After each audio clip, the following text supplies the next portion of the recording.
Good afternoon, everyone. Happy Monday. Good to see all of you here. I want to start with a preview of President Trump's very busy schedule for the week. Later this afternoon, the president will be making a major announcement focused on the childhood autism epidemic, alongside his top health advisors who are working to make America healthy again. This will be a powerful display of how the entire Trump administration is committed to addressing root causes of chronic conditions and diseases, embracing full transparency in government, and championing gold standard science. Tonight, the president will depart to New York City ahead of the 80th session of the United Nations General Assembly. He will be joined in New York City by the First Lady. Tomorrow morning, President Trump will deliver a major speech touting the renewal of American strength around the world, his historic accomplishments in just 8 months, including the ending of 7 global wars and conflicts. The president will also touch upon how globalist institutions have significantly decayed the world order, and he will articulate his straightforward and constructive vision for the world. The president will also be hosting bilateral meetings with the UN Secretary General and the leaders of Ukraine, Argentina, and the European Union. The president will also later in the day hold a multilateral meeting with Qatar, the Kingdom of Saudi Arabia, Indonesia, Turkey, Pakistan, Egypt, the UAE, and Jordan. After these important meetings, the president will attend a reception tomorrow night with more than 100 world leaders before returning to Washington, D.C.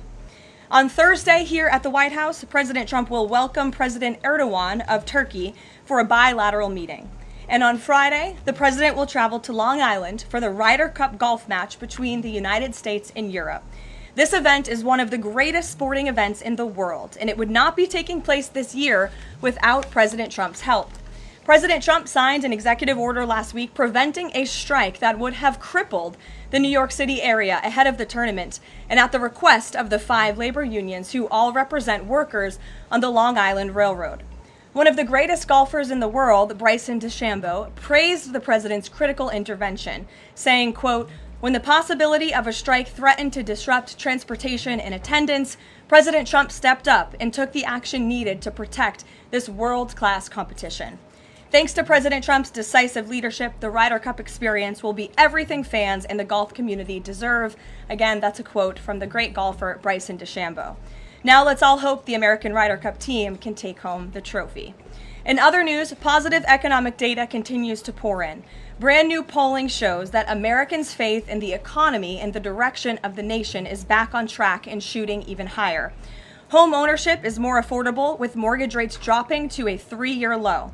For new home buyers, this represents a $250 decline in your monthly mortgage payment, or nearly $3,000 a year. And President Trump has made it very clear he wants to continue to see mortgage rates decline to a record low, just like they did in his first term.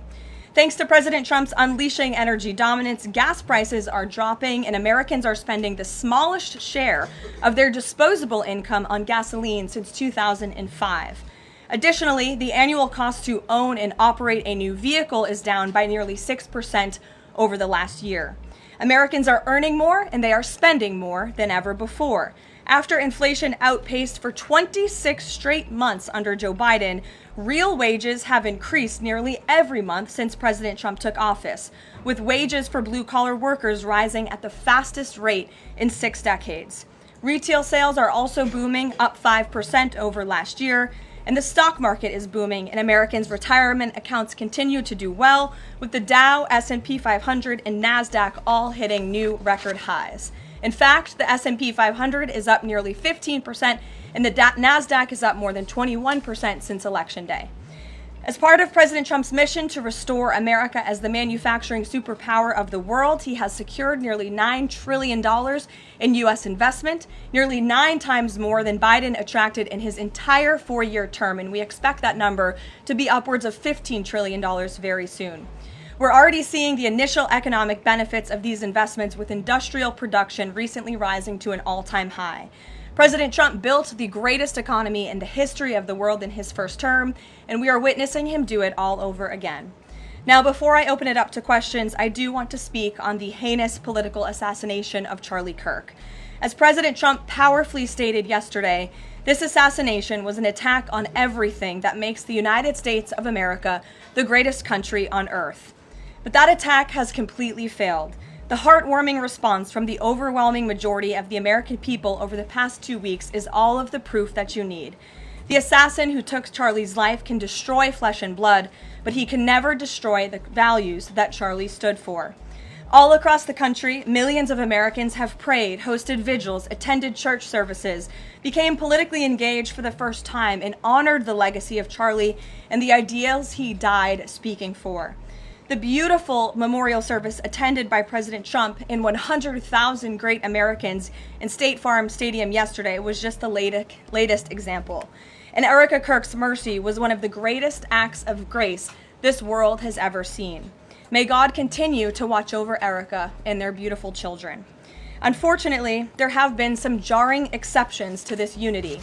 This past Friday, 58 House Democrats voted no, and 38 voted present on a resolution that simply stated, condemning in the strongest possible terms the assassination of Charles James Kirk and all forms of political violence. There were no strings attached to this vote. This was a simple gesture of human decency to denounce political violence. I wish I could say that this was only a fringe group, but 96 votes is nearly half of the entire House Democrat caucus. And they didn't just vote against this basic resolution condemning political violence. A number of those same Democrats took to the House floor to smear Charlie Kirk's name. The man wasn't even buried yet, and Democrat members of Congress were denigrating his memory on the floor of the House of Representatives. This was truly a sad moment and a clear reflection of how radical the Democrat Party has become. Many Democrats in elective office have now been totally captured by a radical fringe of the far-left base who want to dehumanize every person they disagree with. We must continue to call this wickedness out. It's the only way that our nation can heal. For too long, past leaders have offered platitudes while political violence has been allowed to fester and harm innocent Americans.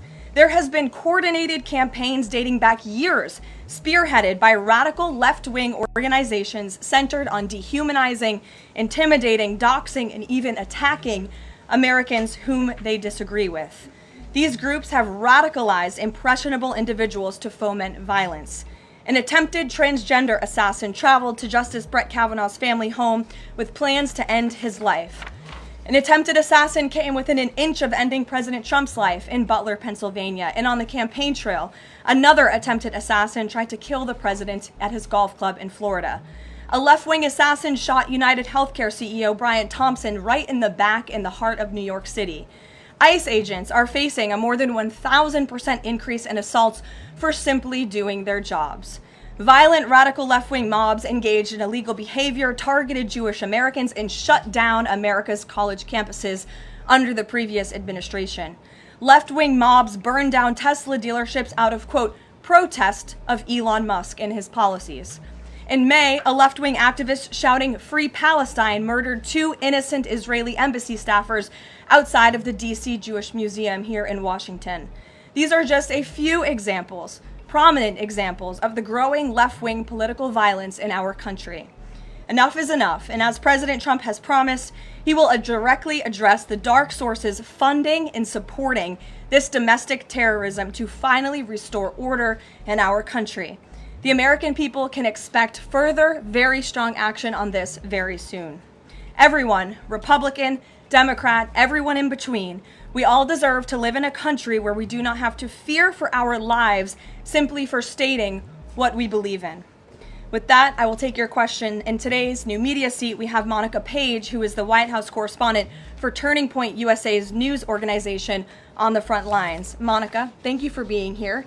We're so sorry for the loss of Charlie. I know you work for him, you were very close to him, and we appreciate your being in the new media seat and also your commitment to covering the White House. You are here every day, just like the rest of everyone in this room. So why don't you kick us off today? Thank you so much, Caroline.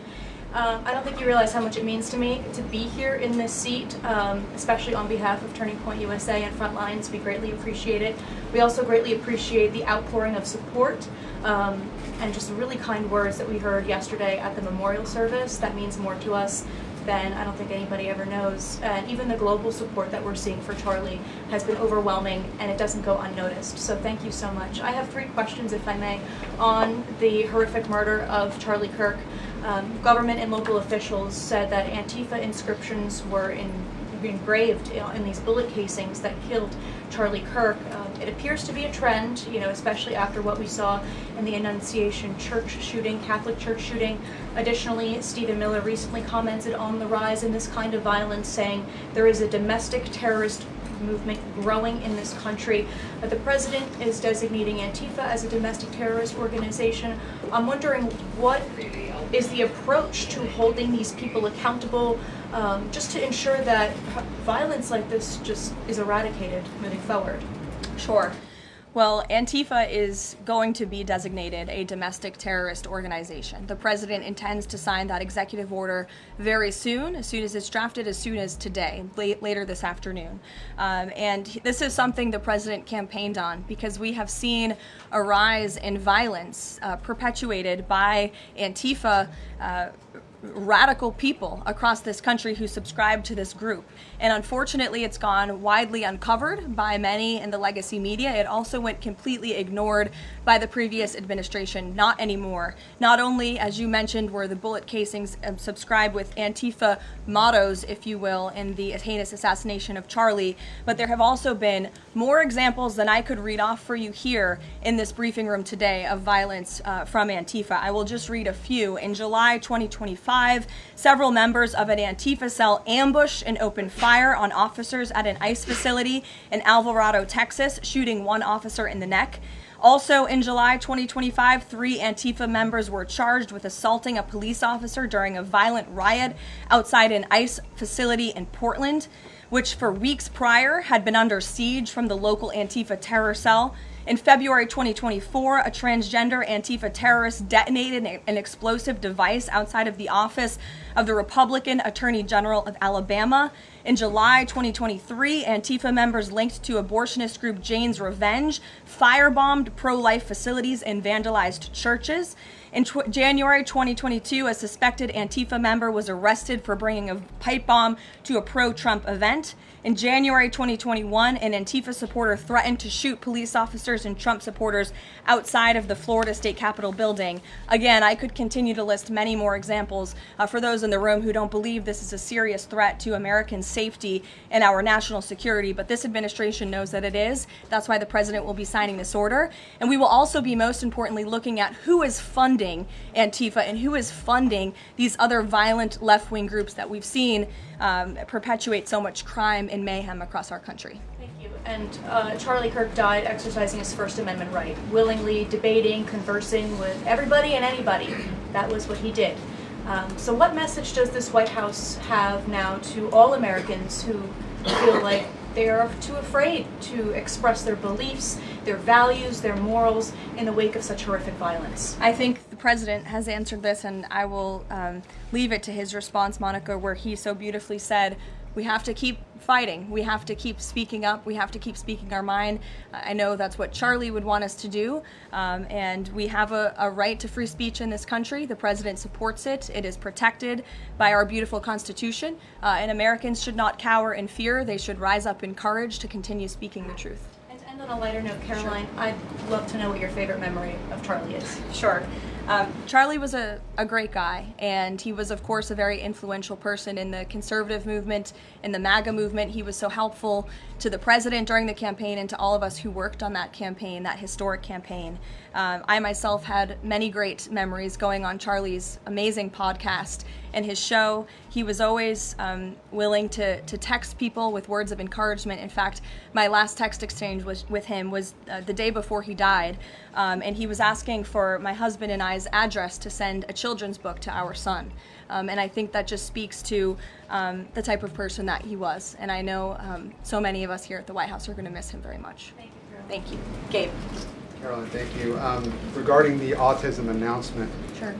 Why now? Does the administration have new data that hasn't been published previously showing a possible link between acetaminophen and autism? I know there's been many reports about what this announcement at 4 o'clock will be, Gabe. The president is very excited about this, so I don't want to scoop the president of the United States and our Secretary of Health and Human Services, but what I can assure you is that Robert F. Kennedy and the incredible health team that this president has put together are really viewing things in a much different lens. And they are paying attention to studies and the gold standard of science and research that many in this city for far too long have turned a blind eye to. So I think Americans are going to be enlightened and proud of what they hear later this afternoon, but I won't get ahead of the president on exactly what that announcement entails. On a different topic, going back to the president's social media post from over the weekend, regarding the DOJ and his seeming frustration that they hadn't taken action quickly enough.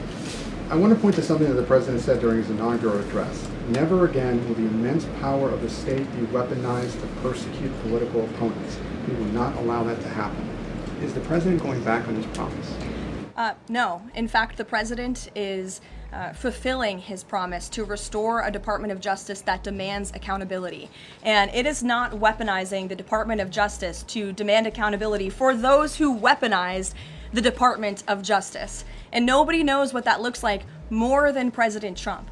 We are not going to tolerate gaslighting from anyone in the media or from anyone on the other side who is trying to say that it's the president who is weaponizing the DOJ. It was Joe Biden and his attorney general who weaponized the DOJ. Joe Biden used this sacred American institution to go after his political opponent in the middle of an election year. And you look at people like Adam Schiff and like James Comey and like Letitia James, who the president is rightfully frustrated. He wants accountability for these corrupt fraudsters who abused their power, who abused their oath of office to target the former president and then candidate for the highest office in the land. And I think the president is reaffirmed in those frustrations and his hope for accountability by the millions and millions of people who reelected him to this office with a mandate to demand accountability. And the president has not been shy about this, Gabe. In fact, when he traveled to the Department of Justice earlier this year, all of you were there to cover it. He said, quote, "I demand a full and complete accountability for wrongs and abuses that have occurred. The American people gave a mandate to investigate and root the corruption out of our system," and that's what the president wants to see done. Karoline. Ed. On the autism issue again, there are reams of scientific research that suggests there's no clear link between autism and acetaminophen usage. You're suggesting today they may have new information on this. A lot of it, and this entire debate, has the potential to confuse women, especially pregnant women, about what to do. What do you say to those that say what you're doing today potentially just introduces more confusion into the debate? I think women for many years, in fact for decades, Ed, have been confused by the rapid increase in autism in this country, in the childhood epidemic that is chronic epidemic, disease epidemic that is plaguing America's youth. Women are confused about that and they want answers to that. And that's exactly what this administration is focused on finding. And before you jump to conclusions based on reports that the White House has not even confirmed, I would encourage everyone in this room to go into the 4 o'clock announcement with some critical thinking skills and with some open ears to actually listen to what the president and his team of outsiders have to say about this. And there will be a number of things that will be announced and discussed. And I think, I know as a mother myself, I speak, I believe, for many mothers across the country who really want answers to what is happening to our nation's children. So again, I won't get ahead of the president, but I think everyone in this room needs to tone down the judgment before you even hear what people are going to say. Sure. Thanks, Caroline. So too on the Holman investigation, I mean, can you just speak to, did the president ask the Justice Department to close the case, and does Holman have to return the $50,000? Well, Mr. Holman never took the $50,000 that you're referring to, so you should get your facts straight, number one.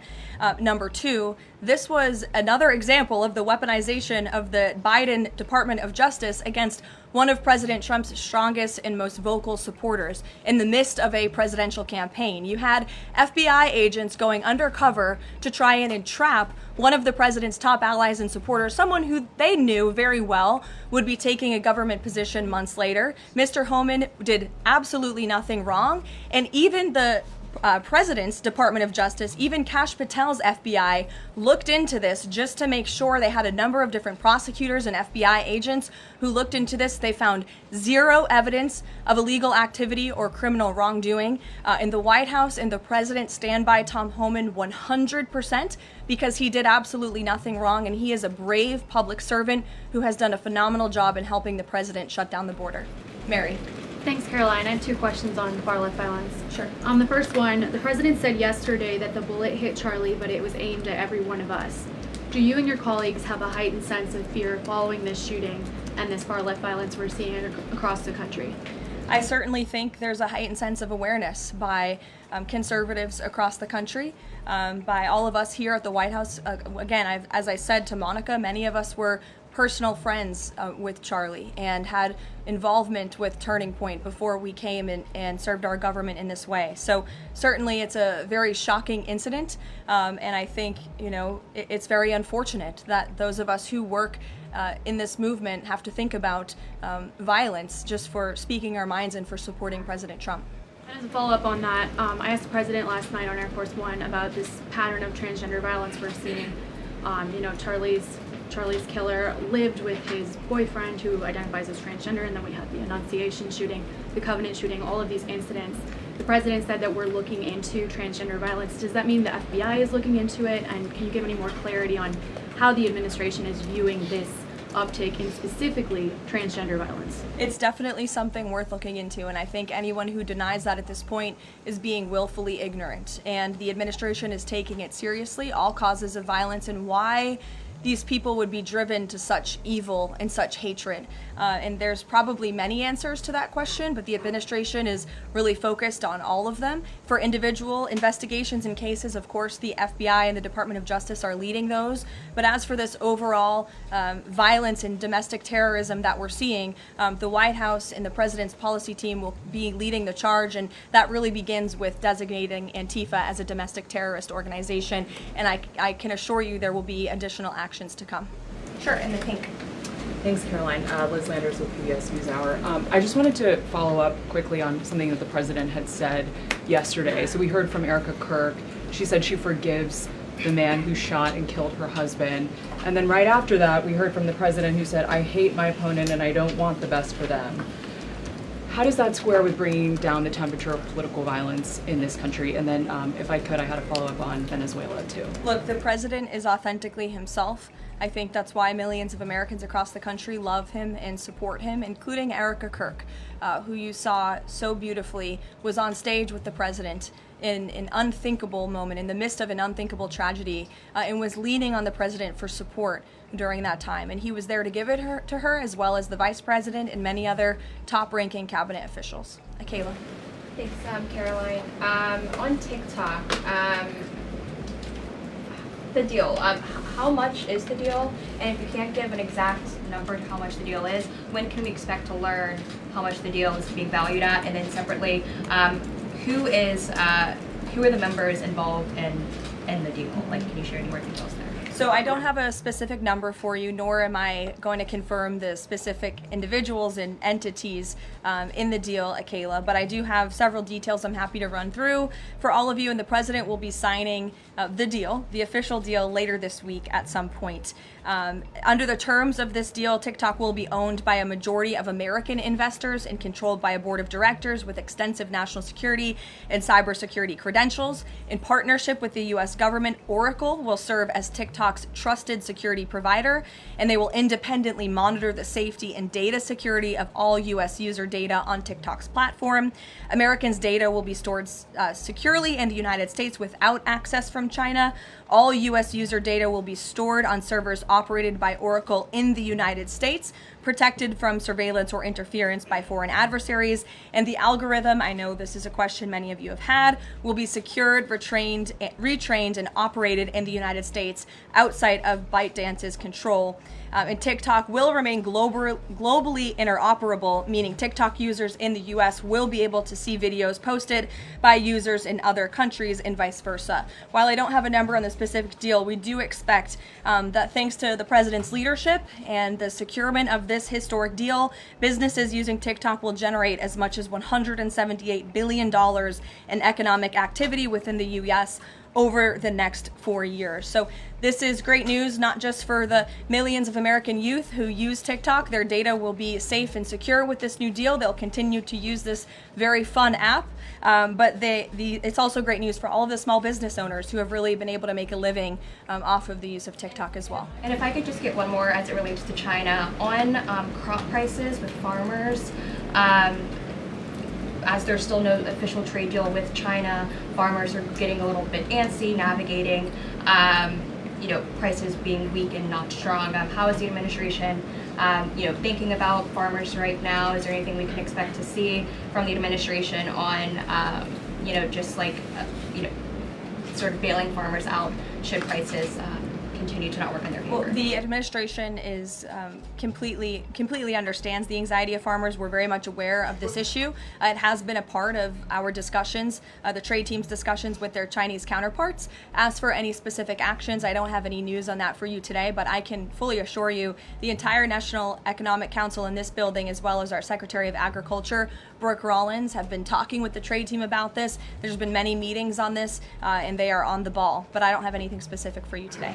Sure, Selena. Thanks, Caroline. But the case against Letitia James was extensively investigated for 5 months, and President Trump's handpicked Attorney General Eric Siebert could not find any evidence that he committed a crime. So is the president saying here it doesn't matter if there's a crime, he just wants his political enemies to be charged? Well, let me just walk you through Letitia James. Letitia James completely abused her oath of office. Letitia James was actively and openly engaged in lawfare. You talk about weaponizing the Department of Justice. What was Letitia James's campaign slogan? It was prosecute Donald Trump. She was saying she was going to prosecute Donald Trump before she even knew if Donald Trump committed a crime, which of course we did not.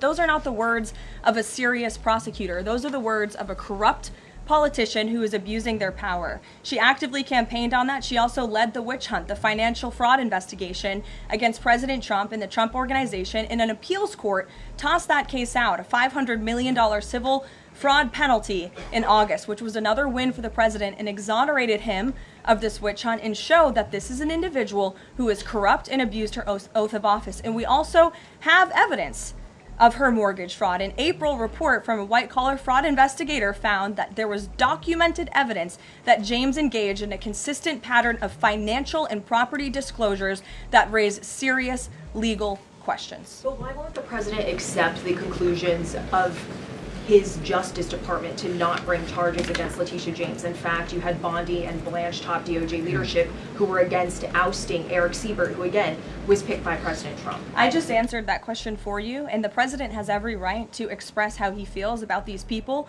who literally campaigned on trying to put him in jail, who literally tried to ruin his life and ruin his businesses, and he wants to see accountability for those who abuse their office and abuse their power. And Letitia James absolutely did that, whether you want to admit it or not. Is that not retribution, though? Jeff, it's accountability. Thanks, Jeff. Caroline. 2 foreign policy questions. President Putin has offered President Trump a 1-year extension of the most recent treaty limiting nuclear weapons. Does the White House have a reaction to that? Does the president want to accept that offer? And then one separate issue, just generally, what is the president's response or reaction to the number of countries this week who are planning to or have recognized a Palestinian state? 2 great questions, Jeff. To your first question about Russia, the president is aware of this offer extended by President Putin, and I'll let him comment on it later. I think it sounds pretty good, but he wants to make some comments on that himself, and I will let him do that. As for all of these Western nations that are recognizing a Palestinian state, the president has been very clear. He disagrees with this decision. He spoke about that in the UK, standing right next to his friend, Prime Minister Starmer, and he feels this does not do anything to release the hostages, which is the primary goal right now in Gaza, does nothing to end this conflict and bring this war to a close. And frankly, he believes it's a reward to Hamas. So he believes these decisions are just more talk and not enough action from some of our friends and allies, and I think you'll hear him talk about that tomorrow at the UN.